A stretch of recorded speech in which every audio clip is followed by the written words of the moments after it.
नमस्कार, स्वागत है आप सभी का। मैं हूं आपके साथ कुमार कुणाल धीरज और आप देख रहे हैं लोकतंत्र। लोकतंत्र में आज बात करेंगे उपराष्ट्रपति के चुनाव की, उसकी फतह की, और क्या यह साउथ की जीत है। उपराष्ट्रपति चुनाव में सीपी राधाकृष्णन की जीत ने बीजेपी के लिए दक्षिण की राह खोलने की उम्मीद बढ़ाती है। तमिलनाडु में भारतीय जनता पार्टी की सबसे बड़ी चुनौती है, जहां द्रविड़ पहचान के प्रति जुनून के कारण उत्तरी दलों के प्रति शत्रुता बनी रहती है। भारतीय जनता पार्टी ने तमिल संस्कृति और इतिहास का सम्मान करने की कोशिश की है, जैसे कि सेंगोल की स्थापना और काशी तमिल संगमम का आयोजन। अन्नामलाई को तमिलनाडु में भारतीय जनता पार्टी का एक करिश्माई नेता माना जाता है, जिन्होंने 2024 के लोकसभा चुनावों में पार्टी का वोट शेयर बढ़ाने में महत्वपूर्ण भूमिका निभाई। भारतीय जनता पार्टी ने अन्ना द्रमुक के साथ गठबंधन करने का फैसला किया है, जिससे विपक्षी वोटों के विभाजन का लाभ उठाया जा सके। तमिलनाडु में द्रविड़ मानसिकता एक बड़ी चुनौती है, जो उत्तरी दलों के प्रति शत्रुता को बढ़ावा देती है। भारतीय जनता पार्टी की छवि एक उच्च जाति की पार्टी के रूप में है, जो उसके लिए एक बड़ी चुनौती है। तमिलनाडु में नई राजनीतिक ताकतें उभर रही हैं, जैसे कि एक्टर जोसेफ विजय की तमिलगा वेत्री कजगम, जो बीजेपी के लिए एक चुनौती हो सकती है। बीजेपी को अन्नामलाई के अलावा और अधिक मजबूत क्षेत्रीय नेताओं की आवश्यकता है, जो तमिलनाडु में पार्टी की उपस्थिति को बढ़ा सके। भारतीय जनता पार्टी को कम से कम 1 या 2 चुनाव अकेले लड़ने होंगे, जिससे वह अपनी ताकत का प्रदर्शन कर सके। भारतीय जनता पार्टी को ब्रांड निर्माण पर ध्यान देना होगा, जिससे वह तमिलनाडु में अपनी उपस्थिति को मजबूत कर सके। ऐसे में सवाल है कि क्या उपराष्ट्रपति के नाम पर भारतीय जनता पार्टी तमिलनाडु में बढ़त बना पाएगी? विपक्ष, खास तौर पर कांग्रेस की क्या रणनीति होगी? दोनों दलों के सामने क्या चुनौतियां हैं? डीएमके फैक्टर क्या है? ये बहुत सारी चीज़ें हैं जो साउथ में भारतीय जनता पार्टी को पेनिट्रेट करने के लिए कंसिडर करनी होगी, और इन्हीं तमाम मुद्दों पर आज हम चर्चा भी करेंगे। चर्चा की शुरुआत हम ज़रूर करेंगे, लेकिन उसके पहले हम आपको यह भी बता देते हैं कि उपराष्ट्रपति सीपी राधाकृष्णन को यह फैक्टर समझा जा रहा है कि उनके ही वजह से संभवतः भारतीय जनता पार्टी के तमिल लोगों के हृदय के द्वार खुल सके। चलिए चर्चा की शुरुआत करते हैं। हमारे साथ हमारे तीनों खास मेहमान जुड़ चुके हैं। हमारे साथ भारतीय जनता पार्टी के तरफ से बतौर प्रवक्ता शांत प्रकाश जाटव साहब जुड़ चुके हैं। कांग्रेस पार्टी के तरफ से बतौर प्रवक्ता रतन तिवारी साहब जुड़ चुके हैं। हमारे साथ अमनप्रीत कौर भी जुड़ चुकी हैं बतौर राजनीतिक विश्लेषक। आप सभी खास मेहमान का स्वागत है। शुरुआत कौर जी आपके साथ करते हैं। इन चीज़ों को यदि आम व्यक्ति समझने की कोशिश करे तो वो कुछ समझ नहीं पाता, खास तौर पर तब जब ऐसा समझा जाता है कि इंडिया 2 फाड़ में है, एक साउथ इंडिया, एक नॉर्थ इंडिया, और दोनों की पॉलिटिक्स बिल्कुल अलग चलती है। भारतीय जनता पार्टी विश्व की सबसे बड़ी पार्टी में से एक होने के बावजूद अभी तक साउथ में अपना परचम नहीं लहरा सकी है। क्या उपराष्ट्रपति के चुनाव के जरिए वह दरवाजा खुल सकता है, या अभी भी कड़ी मशक्कत करनी होगी? जी बिल्कुल सही कहा आपने, क्योंकि दक्षिण भारत और उत्तर भारत की बात करें तो वहाँ की पॉलिटिक्स बिल्कुल अलग अलग है। और उत्तर भारत की दमदार पॉलिटिकल दल होने के बावजूद भाजपा जो है वो दक्षिण में अपनी जो जड़ें हैं, वो जो पैर है अपने पसारने में कहीं ना कहीं असफल ही होता आया है। शायद इसीलिए तमिलनाडु के जो दमदार नेता रहे हैं सीपी राधाकृष्णन, उनको भाजपा ने अपना उम्मीदवार बनाया, और इतने सारे वोटों के बावजूद वो जीते हैं और उन्होंने उपराष्ट्रपति की शपथ ग्रहण करी है। शायद इसीलिए भाजपा के ऊपर ऐसा जहां एक तरफ पे वोट चोर गद्दी छोड़ वाली जो मुहिम है वो इंडिया में पैर पसार रही थी, और कहीं ना कहीं जो भाजपा है वो लोगों की नजर में थोड़ी गिरती हुई नजर आई, तो वहीं पे उन्होंने अपने जो आने वाले इलेक्शन है, चाहे वो बिहार के हम इलेक्शन की बात करें और चाहे हम तमिलनाडु के जो अगले साल इलेक्शन आने वाले हैं उनकी बात करें, तो वहां पे अपनी जो कारगुजारी है उसको थोड़ा बेहतर करने के लिए मुझे लगता है सीपी राधाकृष्णन को उन्होंने उपराष्ट्रपति बनाया है, क्योंकि वो भी बहुत दमदार नेता रहे हैं तमिलनाडु के। और तमिलनाडु जो कि ब्राह्मण विरोधी है, उत्तर विरोधी है, वहां पे एक तमिल नेता का आगे लेके आना, वो शायद मुझे लगता है कि आने वाले समय में भाजपा की जो वोट शेयर है उसको बढ़ा सकता है। क्योंकि जो सीपी राधाकृष्णन जी हैं वो पहले महाराष्ट्र के, तमिलनाडु के वहां पे गवर्नर भी रहे हैं। अच्छा, भाजपा का जो एक अच्छा नेता है वो उनको समझा जाता है, तो शायद इसीलिए उनके ऊपर मुझे लगता है भाजपा ने दांव लगाया है। अब देखना ये है कि यहाँ पूरे देश में ये बातें हैं कि वोट चोर करते हैं, वोट की चोरी करके ही भाजपा आगे आई है। और जहां तक कि पीएम की जो इलेक्शन हुई थी उसके ऊपर भी सवाल उठाए गए हैं। तो क्या ये जो कदम लिया गया है भाजपा की ओर से, देखना ये है कि ये भाजपा को कुछ ऊपर तक लेके जाता है, कुछ वोट शेयर में साउथ में उनके दरवाजे खुलते हुए नजर आते हैं, उनकी सरकार बनती हुई नजर आती है कि नहीं। ठीक बात है, आपने बिल्कुल सही कहा। और इसीलिए जाटव साहब अब रुख आपका करते हैं। राधा कृष्णन साहब उपराष्ट्रपति तो बन गए, यदि मैं गलत नहीं हूँ 2 बार के सांसद, 98-99 के कोयम्बटूर से। ऐसे में आपको एक ऐसा व्यक्ति चाहिए था जो संभवतः आपके लिए साउथ का वह गेट खोल सके। आपको ऐसा लगता है और ऐसा क्यों है? यह भी एक बात ज़रूर बताइएगा जाटव साहब की इतनी शक्तिशाली, मजबूत आप उत्तर की पॉलिटिक्स में होते हुए भी साउथ की जब बात होती है तो वो आपके लिए एक टीस की तरह है, वो चुभती तो ज़रूर होगी आपको। और ऐसा क्यों है और क्या उपाय है अब आपके लिए, और क्या यह फैक्टर हो सकता है?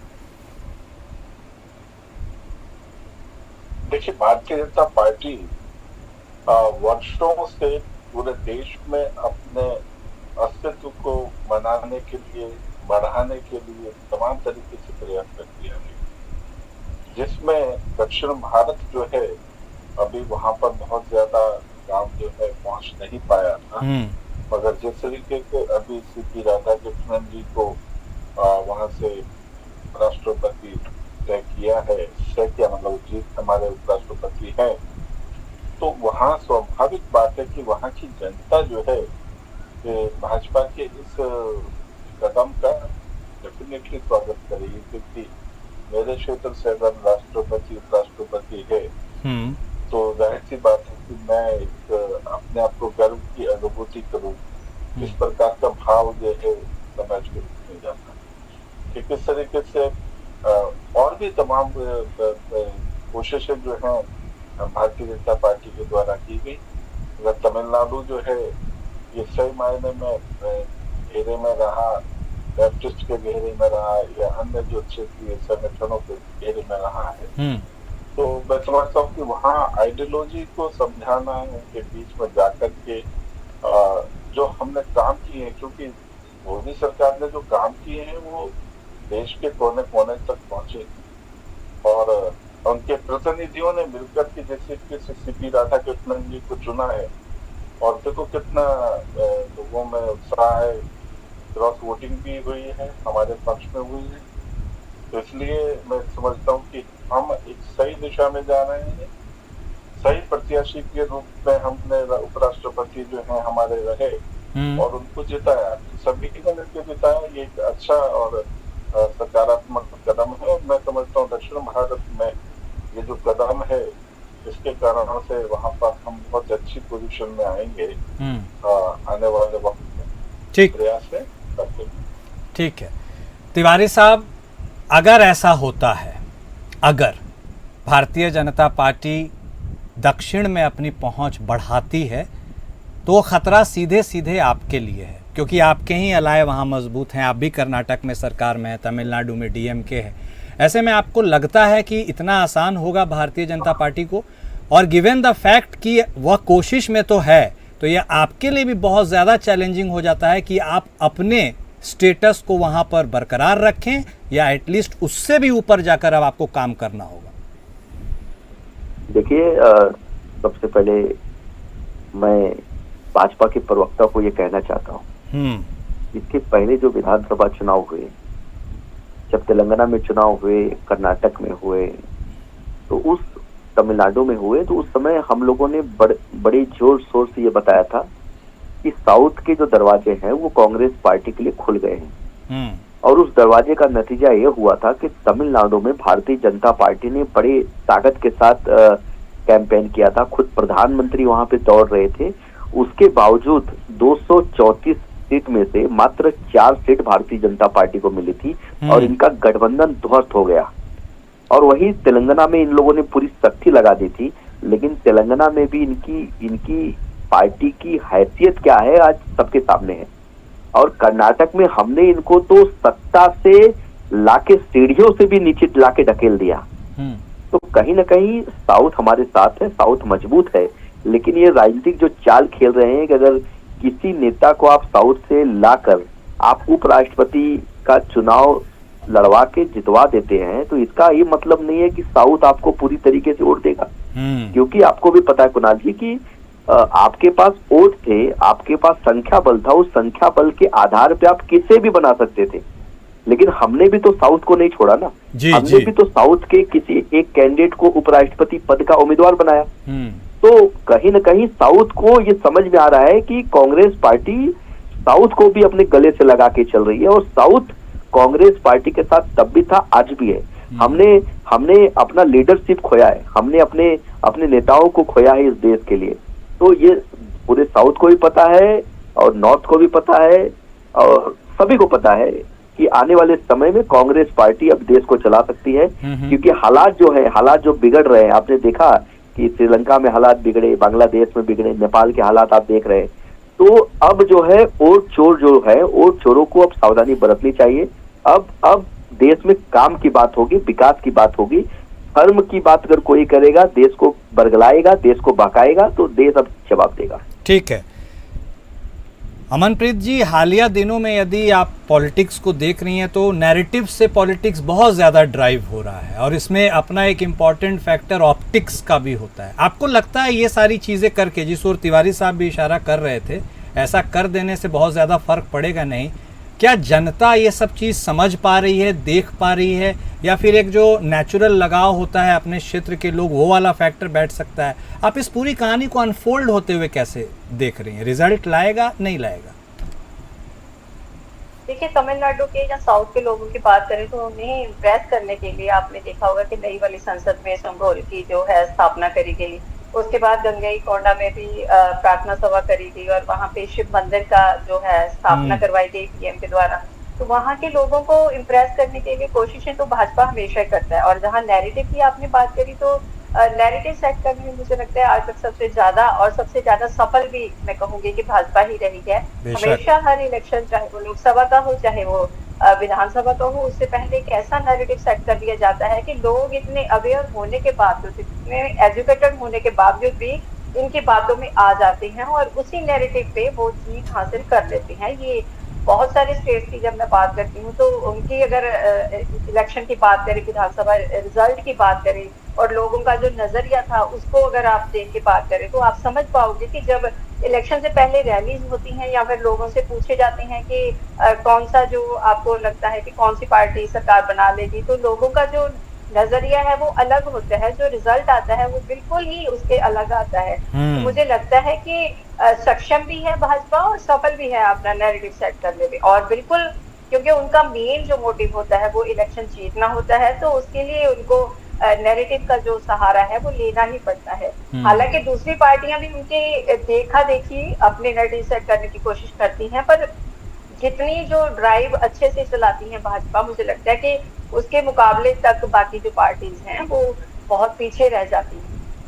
बात सही है आपकी। और इसीलिए जाटव साहब, आपने अब चूंकि बात की थी तमिलनाडु के लोगों के फेवरेट, आप चूंकि वहीं से लोग आते हैं तो स्वाभाविक है उसका असर होगा, लेकिन आपको लगता है कि वह लोकप्रियता जो आप संभवतः या सोच रहे हैं, एक्सपेक्ट कर रहे हैं कि वो मिल जाएगी केवल राधा कृष्णन साहब के नाम से, क्या वह कहीं केवल कोयम्बटूर तक ही लोकप्रियता सीमित ना रह जाए? यह भी तो हो सकता है, और वो आप शुरू से आपके लिए एक फेवरेबल सीट मानी गई है, लोकसभा सीट। या फिर आपको ऐसा क्यों लग रहा है कि वो कोयम्बटूर की सीमाओं को तोड़ते हुए पूरी तमिलनाडु तक पहुंच जाएगी? और अगर ऐसा हुआ तो मन में तो इच्छा होगी, फिर तो आप अजय होने के कगार पे हो जाएंगे, क्योंकि साउथ ही तो एक माइनस कड़ी है आपकी। जी देखें, इस चुनाव में, सीपी राधाकृष्णन जी के चुनाव में हम 1-2 वोट से नहीं जीते हैं, या जो वोट हमारे पास से केवल उन्हीं वोटों पर नहीं हम राजपूत रहे। नहीं, आपको तो 15 वोट ज्यादा मिले। हमें विपक्ष के वो वोट मिले। जी जी। और वो विपक्ष जो वोट मिले हैं वो जाहिर सी बात है मिले हैं कि नहीं है, अब ये भी पूछ लीजिए कुमार से, मिले हैं कि नहीं है। चलिए वो तो आप विश्लेषक हैं, जैसे भी आप समझ सकती हैं, मगर मैं अंतरात्मा की आवाज भी एक फैक्टर है। हाँ बोलिए जाटव साहब, सॉरी। कोई बात नहीं, चलता है। तो इनफैक्ट क्या जो वोट हमें मिल रहे हैं, जो दूसरी पार्टी, जो हमारे दूर विरोधी, और वो विरोधी जिसकी अभी कल्पना जो है कांग्रेस के प्रवक्ता बैठ करके किस कल्पना की बात कर रहे थे, श्रीलंका वाला हाल हो जाएगा, बांग्लादेश वाला हाल हो जाएगा, नेपाल जैसा हाल हो जाएगा। अरे आपको मैं अच्छी तरह जानकारी दे दूं कि 2014 से पहले वो हाल भारत में हो चुका है। देश में, पूरे देश के अंदर कांग्रेस के खिलाफ, या जो आज इंडी अलायंस के खिलाफ जो पूरे देश में आपने देखा आंदोलन हुआ था अन्ना हजारे के नेतृत्व में, तमाम तरीके से भ्रष्टाचार, बेरोजगारी, महंगाई, उसको लेकर के जो आंदोलन हुआ था, उसके बाद आपका तख्ता पलटा।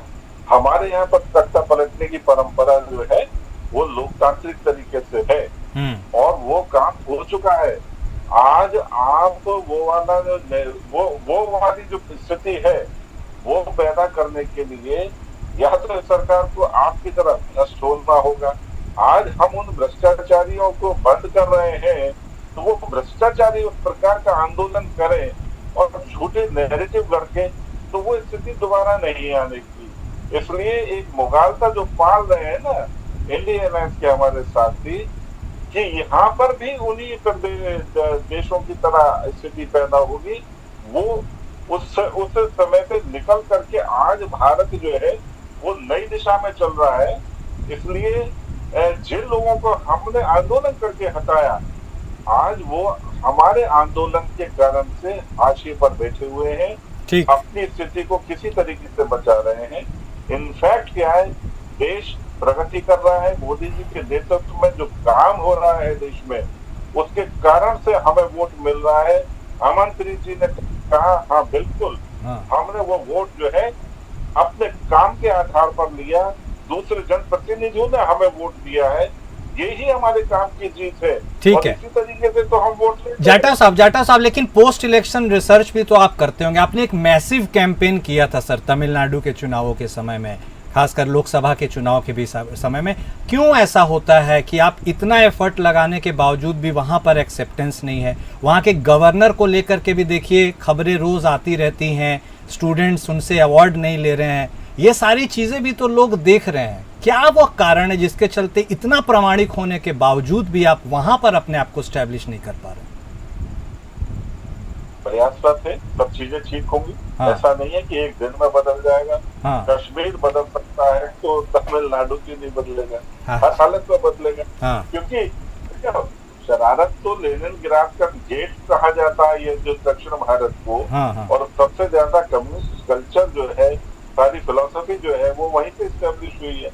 तो ठीक है, कश्मीर सुधार दिया तो तमिलनाडु और दक्षिण भारत में जाएगा तो भी सुधारेंगे। ठीक है, देंगे तो ठीक है। तिवारी साहब, अब सर आपकी बारी एक बार फिर से। अब देखिए जो सारी कवायद हुई, आपके ऊपर भी यही दिक्कत नजर आती है कि आप खुद अपने कुनबे को नहीं संभाल पाते हैं।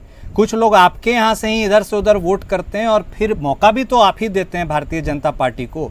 तो आपका अपना अंदर का इकोसिस्टम आपके बस में नहीं है, क्या यह भी एक कमजोरी मानते हैं आप? और यदि ऐसा रहा तो कैसे लड़ पाइएगा इतनी बड़ी पार्टी से?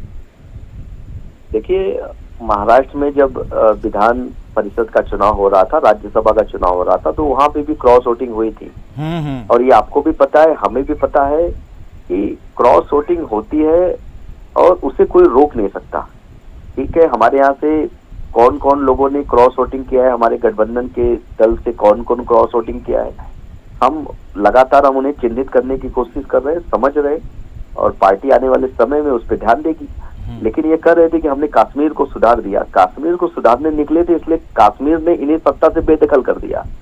या तमिलनाडु पे बात करना नहीं चाहते, या कर्नाटक पे बात करना नहीं चाहते, या तेलंगाना पे तो बोलना नहीं चाहते। मणिपुर का नाम अपने जुबान पे ये कभी नहीं ला सकते, क्योंकि मणिपुर में आज 43 लोगों ने 43 बीजेपी के लीडरों ने पार्टी से इस्तीफा दिया है और वो कह रहे हैं कि भारतीय जनता पार्टी की सत्ता यहाँ पे जब से बनी है मणिपुर पूरी तरीके से खत्म हो गया, बर्बाद हो गया। तो अब इनका ही लीडरशिप ये कह रहा है कि भारतीय जनता पार्टी का सरकार बनने के बाद मणिपुर बर्बाद हुआ है।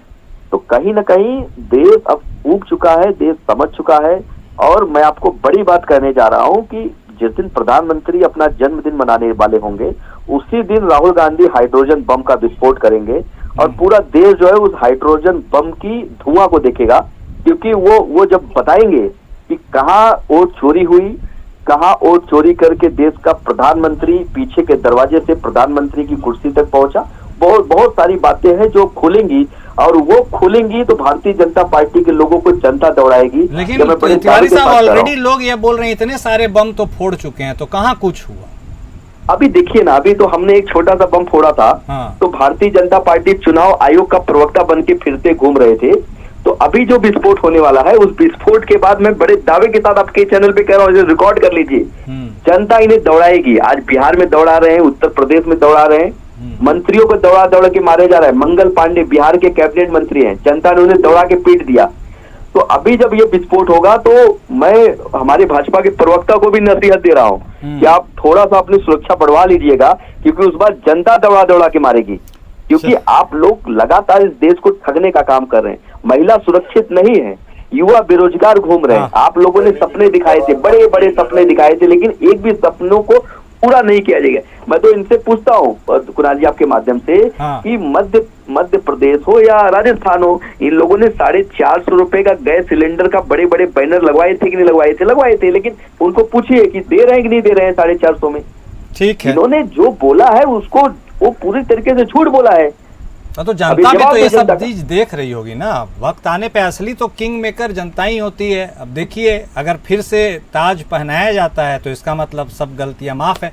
चलिए, बहुत शुक्रिया आप सभी का हमारे साथ जुड़ने के लिए, इस चर्चा में शामिल होने के लिए। वक्त इतने की इजाज़त देता है। लोकतंत्र में आज बस इतना ही। नमस्कार।